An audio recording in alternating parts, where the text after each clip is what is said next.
여러분, 넷플릭스에 올라온 괴물 메넨데즈 형제의 이야기 보셨나요? 정말 충격적인 스토리와 배우들의 연기가 몰입감을 높였죠. 그런데 이 이야기가 실화라는 사실도 아셨나요? 그래서 오늘 그려볼 이야기는 남자라서 성착취를 인정받지 못하고 또 넷플릭스 때문에 억울한 누명까지 써버린 메넨데즈 형제의 실화 이야기와 최근 근황까지도 함께 그려보도록 하겠습니다.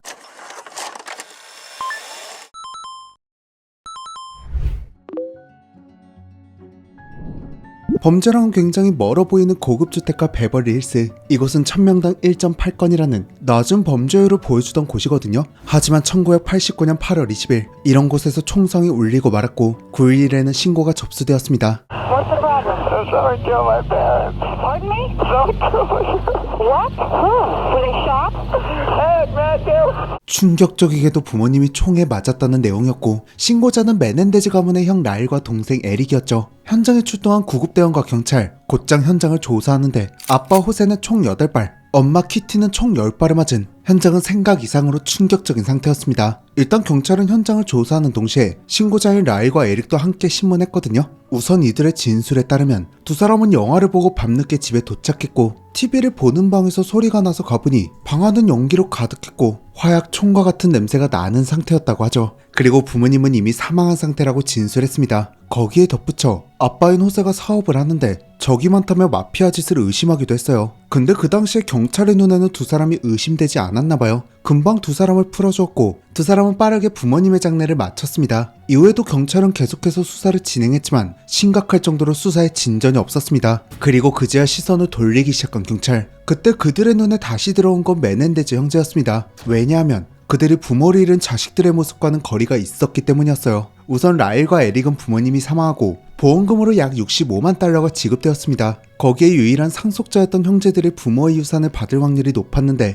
이들은 상속받을 것이 확실한 듯 돈을 물쓰듯이 쓰기 시작합니다. 일단 차부터 포르쉐로 바꾸고요. 거기에 편의점 2+1도 아닌데 롤렉스를 무려 3개를 구매해버립니다. 그리고 에릭은 힘들게 붙은 UCLA 입학을 취소하고 연봉 5만 달러를 주고 테니스 코치를 고용합니다. 라일은 포르쉐와 명품 쇼핑을 즐기는 동시에 뉴저지주에 위치한 레스토랑까지 인수하죠. 거기에 전문 경호원까지 고용하며 사업가의 모습을 갖춰가기 시작했습니다. 이렇게 돈을 펑펑 쓰는 형제를 보고 나서야 경찰은 드디어 사건을 처음부터 다시 들여다보죠. 다시 사건이 발생한 첫날로 돌아가보면 일단 방 안에 화약 총 냄새가 가득했다. 이 말 자체가 말이 안 되는 게 두 사람은 화약 총 냄새를 모른다고 했는데 이게 화약 냄새인 건 어떻게 알았을까요? 그리고 방 안에 연기가 있었다고 하는데 총을 쏜 순간이 아니라면 연기가 남아 있을 수도 없었다고 합니다. 거기에 또 하나의 결정적인 증거를 발견한 경찰. 바로 형제가 샌디에이고에서 총을 구매한 정황을 포착한 것이었죠. 형 라일은 당시 기숙사 룸메였던 친구에게 신분증을 빌렸고 곧장 샌디에이고를 향해 총을 구매했으며 이때 구매한 총은 호세와 키티의 시신의 흔적을 남긴 산탄총이었습니다. 근데 시간은 이미 2-3개월이 흘렀고요. 이제 와서 범행에 쓰인 총을 찾을 수도 없었어요. 심지어 그 당시에 화학 잔여물 검사 같은 기본적인 것들도 이루어지지 않았기에 형제들을 섣불리 체포할 수도 없는 상황이었습니다. 그리고 사건이 발생한 지 약 7개월이 지난 1990년 3월 공식적으로 형제를 부모를 살해한 혐의로 체포합니다. 체포할 수 있는 결정적인 증거는 정말 우연히 발견되는데 사실 형제는 어린 시절 도둑질을 한 적이 있었고 그때 만난 정신과 의사 오지어를 알게 되었죠. 이후 부모를 살해한 뒤에도 동생 에릭은 극심한 우울증 때문에 다시 오지어를 찾아가게 됩니다. 처음에는 비밀을 숨기고 악몽을 꾼다는 정도로 상담을 받았다가 점점 그에게 하나씩 비밀을 털어놓기 시작하죠. 겨우 형과 벌인 끔찍한 살인사건의 진실을 이야기하고 맙니다. 하지만 정신과 의사는 환자의 비밀을 보호해야 할 의무가 있었고 이들의 범죄는 이때까지도 밝혀지지 않았습니다. 물론 이 사실을 알게 된 라일이 오지어를 협박하긴 했지만 어쨌든 이들의 범행이 발설되지 않았죠. 그런데 협박을 당한 오지얼은 절대 가만히 있지 않았고 불륜 관계였던 스미스라는 여성에게 형제의 범행을 이야기합니다. 자신이 혹시라도 형제의 손에 죽을 수도 있으니 대비를 해둔 것이었죠. 근데 여기서 오지얼은 의사였고 스미스는 그에게 상담을 요청했던 환자였습니다. 그런데 오지얼은 윤리규정에 어긋나는 행동으로 스미스와 연인 사이로 발전했고 그를 끊임없이 학대하고 가스라이팅 해왔죠. 그러다 두 사람이 헤어지면서 스미스가 경찰에 형제와 오지얼 박사의 비밀을 이야기하는 동시에 오지얼이 두 사람이 자백한 녹음본을 가지고 있다는 결정적 단서를 제공합니다. 그렇게 두 사람에게 체포영장이 발부되었고 사건이 발생한 지 7개월 만에 형제를 체포했습니다. 자, 이렇게 우여곡절 끝에 밝혀진 진짜 범인. 이제 순차적으로 재판을 진행하고 처벌만 하면 되는 줄 알았지만 이 재판에서 충격적인 사실이 밝혀집니다. 바로 형제는 자신들이 아버지 호세에게 성적으로 학대를 당했다는 사실을 밝힙니다. My dad had been molesting me. 자, 그럼 아버지 호세는 도대체 어떤 인물이었을까요? 우선 그는 1944년 쿠바의 수도인 아나바에서 태어났고 의사, 변호사 등등 명망 있는 가정에서 자랐습니다. 하지만 60년대 초 쿠바 혁명으로 인해 가족들은 모든 재산과 지위를 잃었고요. 그때 무일푼인 상태로 미국으로 이주합니다. 미국에서는 온갖 알바를 하며 대학을 진학했고 그때 대학에서 아내인 키티를 만나게 됩니다. 미인대회 우승인 키티의 미모에 푹 빠진 호세는 곧장 그녀에게 청혼했고 두 사람은 어린 나이에 결혼을 하게 되었죠. 늘 성공에 목말라 있었던 호세. 그는 평범한 직장인으로는 만족할 수 없었기에 끊임없이 노력했고 그 덕에 RCA 레코드라는 회사의 부사장이 되기도 합니다. RCA 레코드는 지금도 유명하죠. 이렇게 성공한 시점에서 라일과 에릭이 태어났고요. 곧장 아이들과 가족들을 위해 베벌리 힐스의 고급 주택을 구매합니다. 아이들이 어울리는 친구들까지 모두 상류층으로 세팅하겠다는 전략이었죠. 그리고 호세에게는 꿈이 하나 있었거든요. 바로 육상 선수가 되는 것이었는데 먹고 살기도 빠듯해 꿈은 뒷전이었죠. 그래서 아이들에게 스포츠라는 것을 강요하기 시작합니다. 다행히 두 형제 모두 테니스에 재능을 보였고 라일은 테니스 선수로 에릭은 UCLA에 입학까지 앞두게 되었죠. 하지만 그럼에도 최고가 돼야 한다는 호세의 강요는 끝나지 않았고 끊임없이 아이들과 갈등을 빚었습니다. 다시 재판으로 돌아와서 법의 심판대에 서게 된 형제는 아버지의 성적 학대에 관해 이야기하기 시작하죠. 조금 더 자세히 들어보면 아버지 호세는 이들이 어린 시절부터 성착취를 이어왔고 라일은 6살부터 8살까지 에릭은 무려 18살까지 학대가 이어졌다고 증언했습니다. 재판이 시작되고 검찰은 당연하고 간단하게 이들에게 존속살인으로 유죄를 줄 수 있을 것이라고 생각했어요. 하지만 형제의 폭탄 발언으로 재판의 결과는 전혀 알 수 없게 되죠. 증언은 증언이고 확실한 증거는 있었을까요? 이 부분도 뒤늦게나마 하나씩 형제들이 제시하기 시작했습니다. 일단 형제 측은 에릭의 어릴 때 사진 중 나체로 찍힌 사진을 증거로 냈거든요. 근데 우리도 돌사진 같은 거 보면 나체로 찍은 거 있잖아요. 저는 이런 건가 하고 자료를 찾아보는데 그 정도의 수위가 아닙니다. 일단 당시 에릭의 나이가 6살이었는데 에릭이 그 부분을 확대해 놓은 듯한 사진이었어요. 저는 이게 굉장히 기괴한 쇼타콘 컨셉 같기도 했습니다. 어쨌든 이런 기괴한 사진들과 함께 또 하나의 증거, 바로 에릭이 7살 때 의료 기록입니다.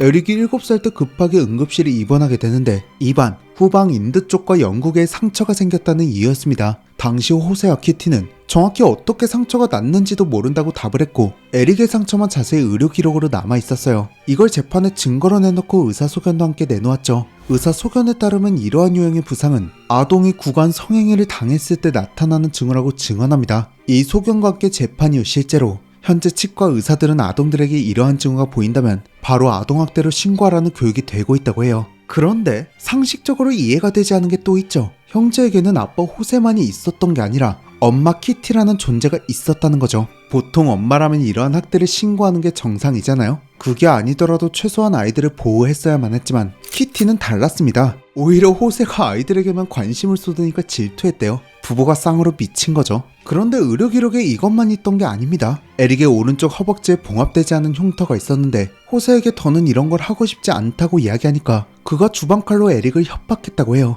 그때 생긴 흉터입니다. 또 형제는 꾸준히 탈장, 치아갈기, 복통, 두통으로 병원을 찾았습니다. 근데 실제 성적 학대를 당한 피해자들은 원인 불명의 복통과 잦은 두통, 이갈이 원형 탈모와 같은 증상을 겪는데 실제로 형 라일은 어릴 때부터 스트레스성 탈모를 겪었고 형제 모두 비슷한 증상으로 꾸준히 병원을 갔던 겁니다. 자, 이렇게 성착취에 관한 증거와 증언을 바탕으로 우발적 살인이냐 계획 살인이냐 배심원들의 선택을 기다리게 되죠. 근데 또 여기서 선택이 엇갈려요. 남성 배심원들은 1급 살인, 즉 계획 살인이라는 의견이고 여성 배심원들은 우발적 살인이라는 의견이 갈리게 됩니다. 그 시기가 여성이 목소리를 내는 것이 굉장히 어려운 시대잖아요. 그런데 남성들도 범죄를 입은 피해자, 성착취 성범죄 피해자라고 인정받기가 굉장히 어려웠던 시기였죠. 특히 아버지가 아들을 학대했다는 것에 이해가 매우 부족했습니다. 약간 아버지가 아들 좀 만질 수 있지 이 정도로 봤던 것 같아요. 거기에 학대를 당한 남성 피해자들은 나약한 존재 혹은 동성애자로 보일 것을 매우 두려워해서 신고를 못하는 경우도 많았어요. 그러니 메넨데즈 형제라고 달랐을까요?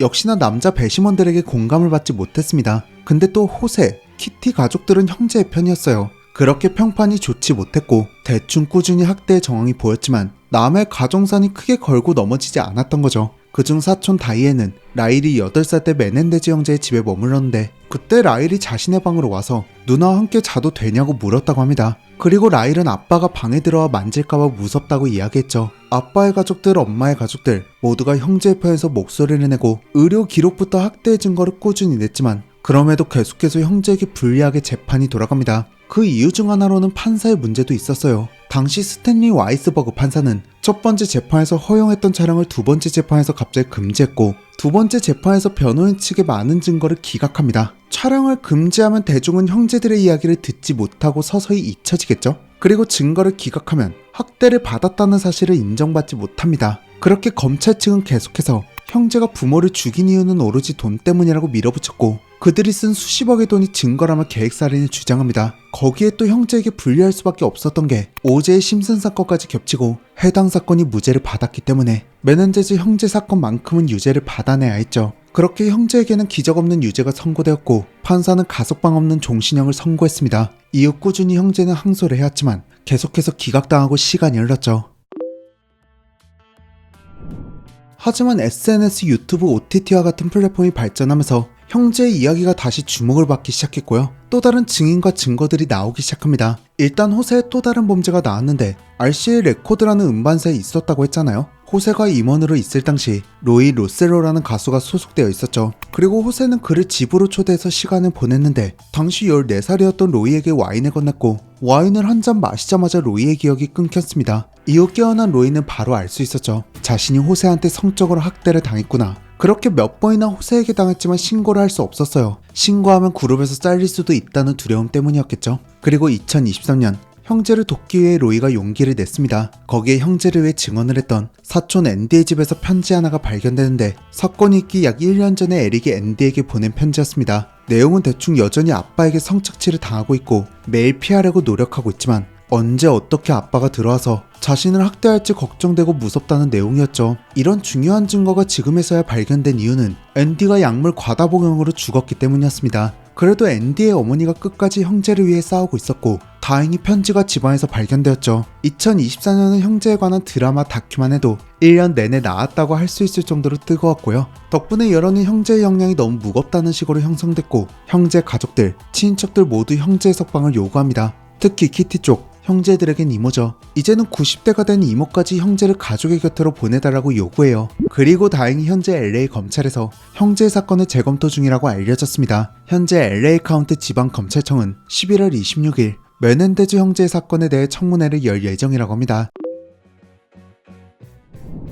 자, 이렇게 오늘은 넷플릭스 드라마 괴물 메넨데즈 형제의 이야기의 모티브가 되었던 메넨데즈 형제의 실제 얘기를 다뤄봤는데요. 저도 드라마를 하루 만에 다 볼 정도로 정말 몰입감 있게 봤거든요. 물론 형제를 동성애자로 묘사한다든지 사건을 중립에서 보고 이야기를 써낸 것이 아닌 형제를 범인으로 놓고 이야기를 쓰는 것 같다는 느낌이 들어서 이 부분은 확실히 별로였지만 드라마는 정말 잘 만들었습니다. 특히 배우들의 연기 차력쇼가 정말 볼만한 드라마입니다. 시간이 없으시더라도 5화만큼은 꼭 보셨으면 좋겠네요. 이 36분 모놀로그 원테이크 씬은 올해 본 드라마 중 가장 충격적인 장면이었어요. 이걸 쓴 작가도 연기한 배우도 연출한 감독도 전부 미친 것 같아요. 오늘 이야기를 들은 여러분들의 생각도 댓글을 통해 많이 공유해주세요. 저는 그럼 여기서 인사드릴게요. 구독과 알림 설정 눌러주시면 앞으로도 각종 영화 속 이야기로 계속 인사드리겠습니다. 저는 지금까지 필름그린의 박그린이었습니다. 감사합니다.